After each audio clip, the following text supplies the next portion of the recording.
So, baie welkom by vandag se preek.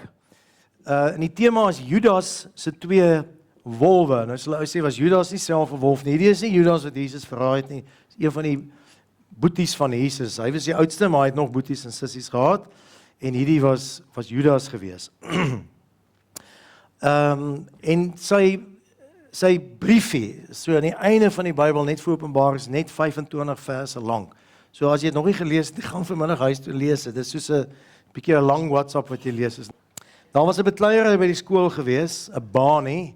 Kinders hardloop ons nou altyd daarna toe, maar dit was baie bloedig gewees. En die een seun, of al twee seuns word toe ge-expel van die skool af. Nou die een was 'n native van Amerika. So toe hy by die huis kom, toe vertel hy vir sy oupa dit, want sy pa was nog nie daar nie. Met sy bebloede gesig en sy oupa, wat 'n ou Indianus, sê toe vir my seun, jy sal moet leer en weet in jou lewe, dat daar's konstante geveg tussen twee wolwe wat in ons woon. Hy sê die een is 'n swart wolf, of 'n donker wolf. En hy verteenwoordig donkerte en kwaad wat aangehits word.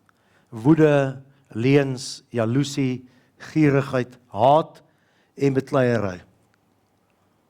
Staan die seun daar. Hy sê, maar daar is ook 'n ander wolf van ons. Die wit wolf, die wolf van lig. Wat goedheid stimuleer. Liefde, blyheid, hoop, nederigheid, sagmoedigheid, dis die moed om sag te wees, om te gee, vergifnis te gee, goedhartig te wees, selfbeheersing en waarheid.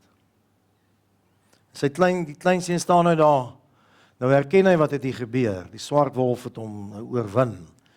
Toe sê hy maar, oupa, jy weet, watter van hierdie wolwe oorwin in jou lewe? Hoe kan jy besluit watter een moet wen?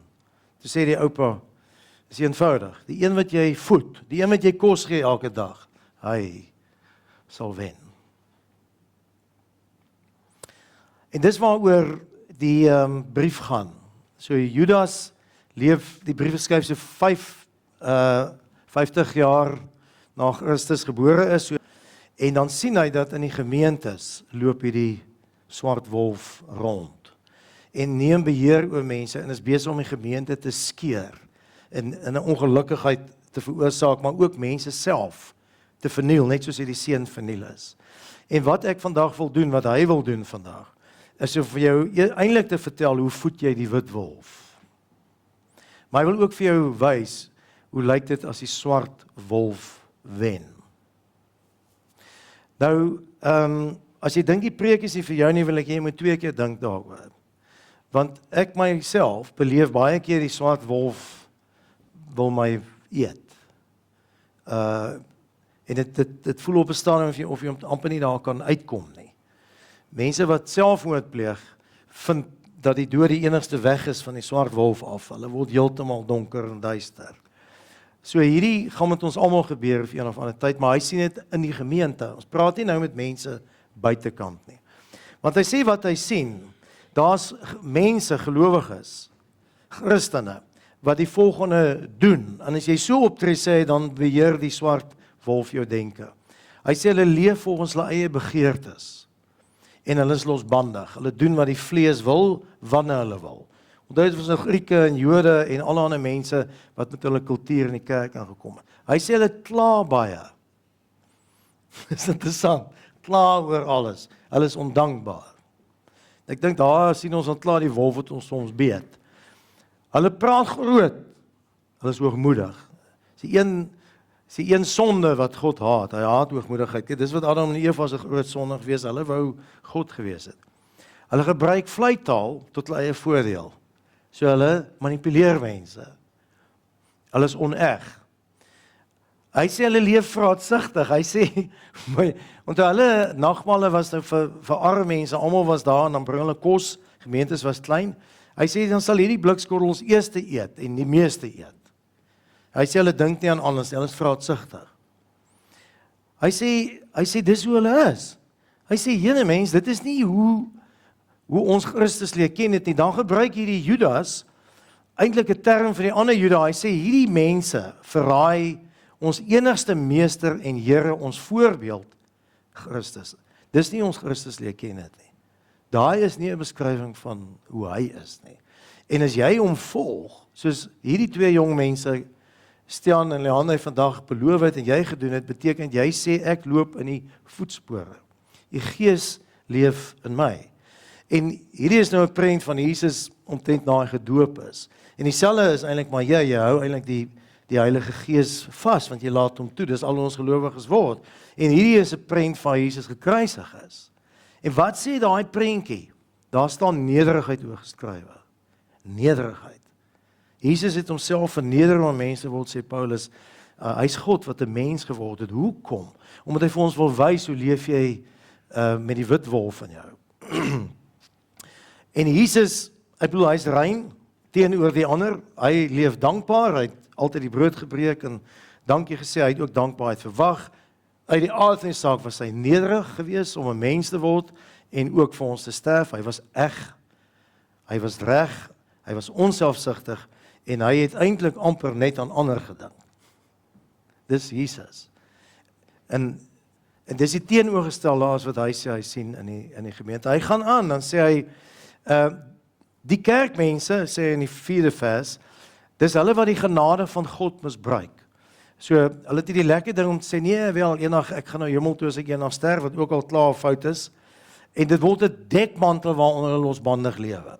Dis 'n groot probleem aan daai tyd gewees. Sê as Jesus soveel genade gee, kan ek mos maar aangaan en sonde doen. En hy sê dit maak die ander wat ernstig met hulle geloof is ongemaklik.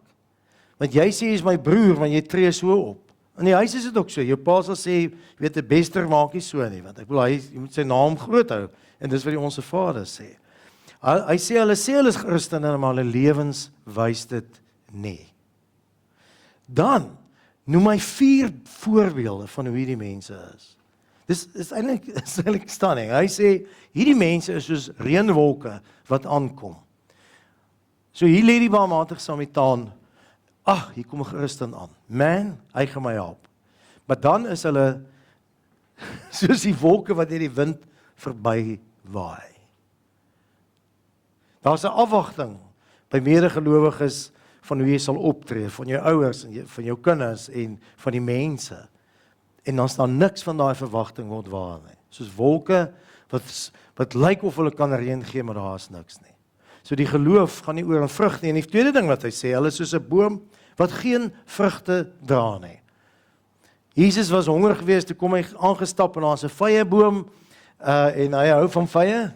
En toe hy die vyeboom ondersoek, is daar geen vye nie. Toe sê hy, 'n boom wat nie vye dra nie, het geen betekenis in die lewe nie. En toe vervloek hy die boom, en boom is die boom dood. En dan sê hy, die derde betekenis, dis soos branders wat wild is, jy weet.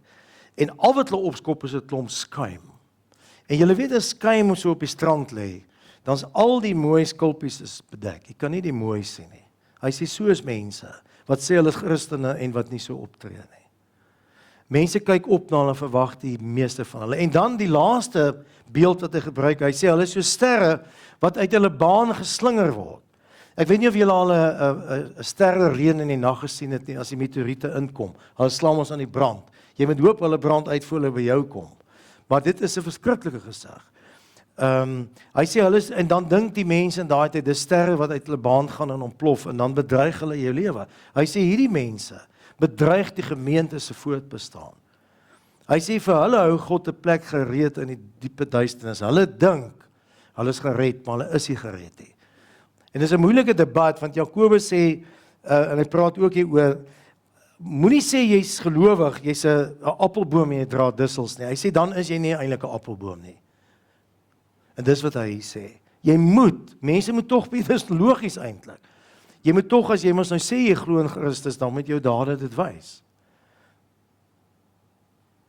En ek wil hê jy moet 'n oomblik 'n bietjie nadink oor hierdie voorbeelde. Oor die swart wolwe se gedrag wat jy al gesien het in jou gesin, in jou familie, in jou huwelik, in jou huis. Wat het gedoen het, hierdie is waar, wat hy skryf. Maar ek wil ook hê jy moet bietjie dink, wanneer laat jy die swart wolf toe om eintlik dit ook te doen? Jy skaam is eintlik daaroor. Daar's 'n professor, Masaru Emoto, Japaneese professor. So hy het water gevat en dan het hy laat mense daarna kyk en dan het hy goed daarop geskryf, soos I hate you. Dan het hy het gevries.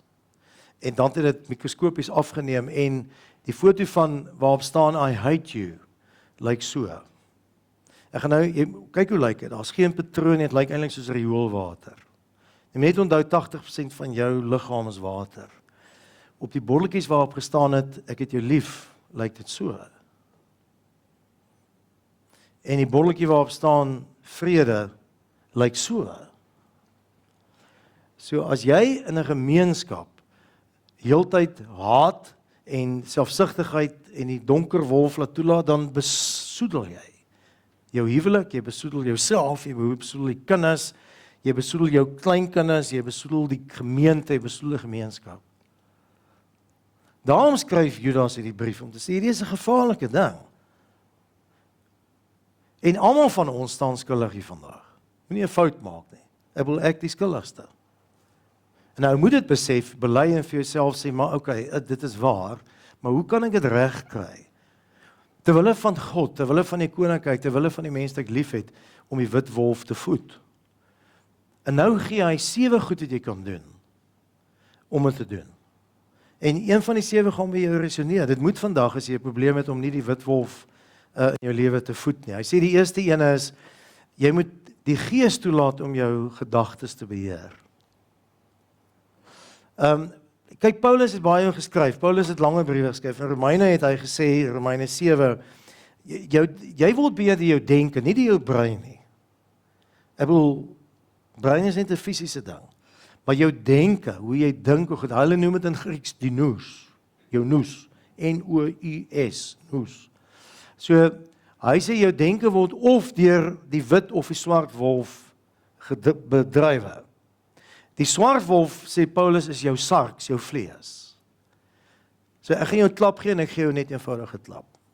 Hoekom? Want ek wil, want jy my so kwaad gemaak, of jy ruk 'n geweer uit en skiet iemand in die pad dood. Hoekom? Want ek voel kwaad. In hierdie land, wys jy nie 'n middelvinger nie, jy wys geen vingers nie, jy vloek nie, jy skel nie, jy vat nie 'n vrou in sy boude nie, en sulke goed nie. Hoekom nie? Want hulle stuur jou weg. Soos een dag is jy gaan. So wat hou jy intak? Die wet. Hy sê, maar wat ons Christen intak moet hou, is die Gees, die pneuma. En jy moet 'n besluit neem in jou lewe. Wanneer jy by 'n kruispunt is dit die vlees, die sarks, klink eintlik soos vark in Grieks, of is dit die pneuma, die Gees wat my beheer? En wanneer jy by daai punt kom, dan moet jy vir jouself sê, Heilige Gees, kom woon, neem my denke oor, want ek is nou besig om beheer te verloor hierso. Die tweede ding wat hy sê, dan moet jy dit nie net sê nie, jy moet toelaat dat dit jou gedrag ook verander. Jy sal sien die ding is moeilik, maar nou is jy moeilik. En jy wil beter wees, maar jy kan nie. Dis mens voel partykeer ek kan nie oor myself kom nie. Dan sê die Heilige Gees, help, vra my, ek is sterker as jou vlees en jou gemoedsbedingendheid kan ek lig as jy my toelaat om dit. Maar los, gee net die beheer vir my. En dan moet jy toelaat dat jy dan nou begin smile. En afgaan ete toe as jy vir jou ma en pa kwaad is, laat die Gees jou afgaan, al is dit hoe moeilik. Of terug in die kantoor ingaan. En dan die derde ding sê hy, en dan kan jy nog vir die Heilige Gees vra om vir jou krag te gee om dit te doen. Hierdie is so mooi. Vra vir die Heilige Gees, kom neem oor, en dan sê jy, goed, ek moet net, my voete moet begin beweeg. Dan sê, maar ek wil nie eintlik iets sê, Heilige Gees, gee my krag, en dan begin jy. En ons weet nou, as jy eers daar kom, dan begin dit beter gaan, ek is net vir jou verduidelik hoekom. En dan sê hy, bly in liefde. Ek dink by die vrouedag gister, dit was like wonderlik vir julle wat daar was, dink ek het Liesel gesê, haar ma se lese was altyd, onthou jy is die wingerdstok, of jy is die lood wat in die wingerdstok ingeplant, onthou dit, jy is die lood. Wat beteken dit? As jy inplant, dan vloei daai vog deur jou. So onthou dat jy is nie die wingerdstok hê, daar's iets groter as jy, maar plant jou in en laat jy toe dat die liefde deur jou vloei. Dis alle groot Franciscus van Assisi se lied is, laat Here die liefde deur my vloei. Weet, hy het alles gelos, die vorige paus het alles gelos en sê al wat hy vanuit wil leef is God. En ou met daai geheim al verstaan, bly in die liefde. Die 5de ding, nou moet jy jou gedagtes begin rig op dit wat goed is. Nie op jouself nie, op die dinge wat goed is. Paulus het ook gesê, rig jou gedagtes op die dinge wat daar bo is, wat goddelik rein, goddelik goed is, wat jou laat excel in die lewe, wat ander mense jou sal wil navolg en wat vir jou gaan vrede gee. Rig jou gedagtes. Jy verander, jy vra die Heilige Gees, verander my gedagtes. Jy sê hierdie woord, die vers wat ek net gesê het, Filippense 4 vers 8. En dan dink jy ook aan die geskenk wat jy gekry het. Jy is 'n burger van die hemel. Jy het baie om voor dankbaar te wees nou. Jy het klaar die hemel, jy het geen vrees nie. Jy het klaar die Gees wat in jou bly, laat hom net toe om jou te beheer. Ek bedoel, dis die ewige lewe nou. En dan die 6de een, begin dan ook, as jy ander mense sien wat so is soos jy, en jy die kennis, ontferm jou oor hulle. Bid vir hulle.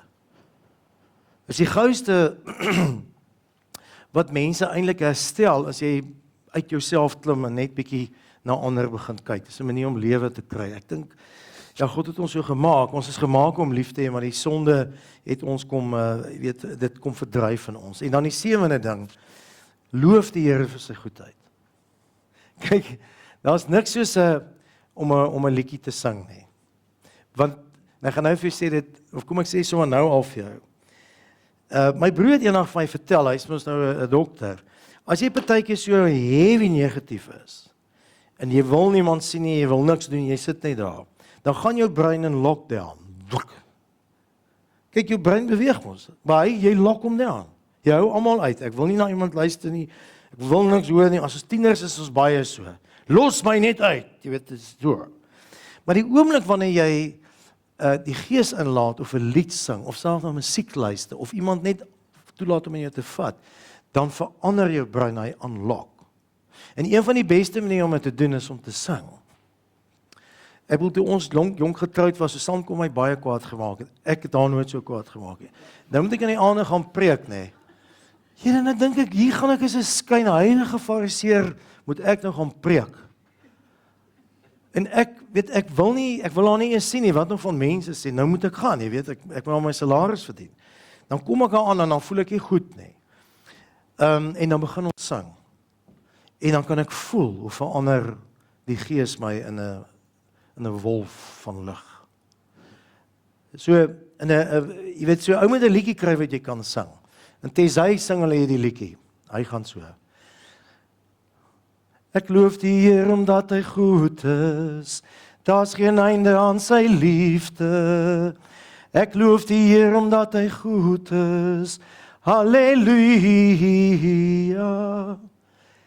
En as jy het gesing het, ek wil as jy iets gesê het, dan verander jou brein. So die brein unlock. En wat dan gebeur as jy mos nou sing, dan trill jou hartsnare. Dit is 'n wonderlike ding. En dan is jy 'n ander by. So sit musiek op of sing musiek, dan is jy daar. So die ander ding wat jy kan doen is as die donker wolf kom, hoef jy net dit te doen. Want partykeer kan jy regtig jouself help hê. En ons wat in God glo, soos julle bely het, jy sê, en dis wat die eerste 3 goed sê, Heilige Gees, help my. Help my.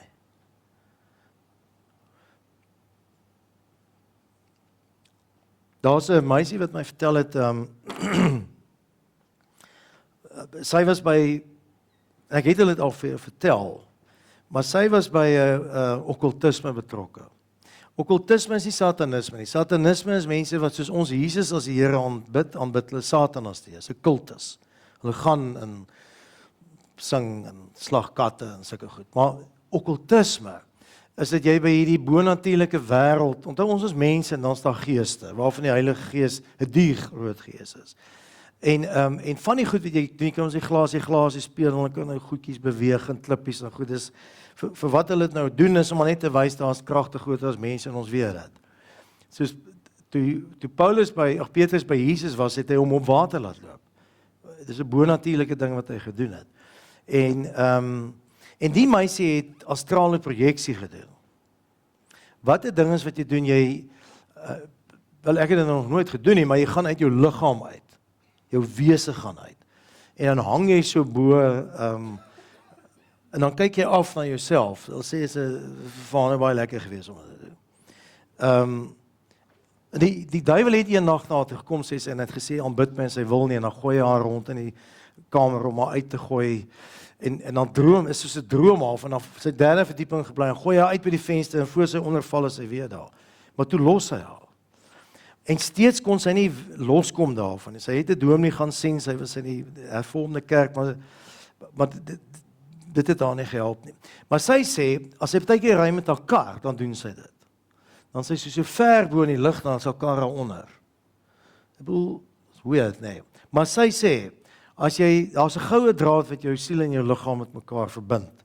As jy onderdeur, of as jy 'n draad raak, 'n elektriese draad raak ry, jy's nou hoog bo, dan sny jy jou af, dan is jy liggaam dood en jy's gone. Sy vertel dit nou vir my, of vir ons was klomp kinders wat daar was. En sy sê sy ry nog so in die volgende oomblik, toe besef sy het nie genoeg tyd, want lyk my dit vat tyd om af te gaan van bo na onder toe nie.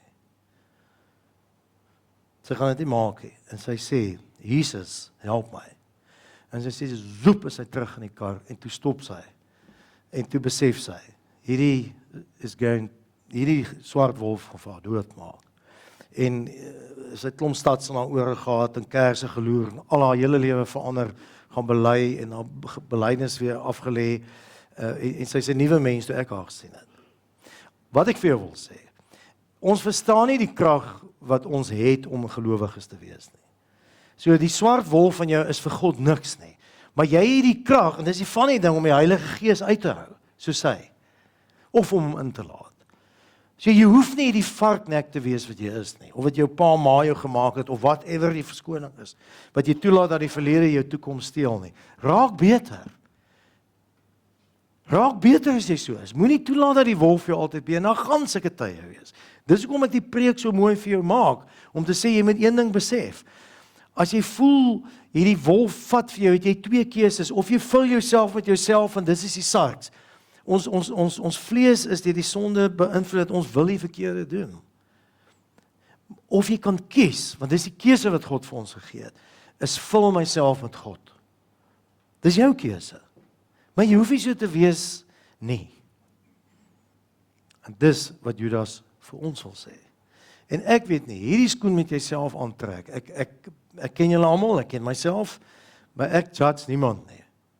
Want dan sal ek eers die klip na my glashuis toe moet gooi. Maar wat ek weet, this is the only way.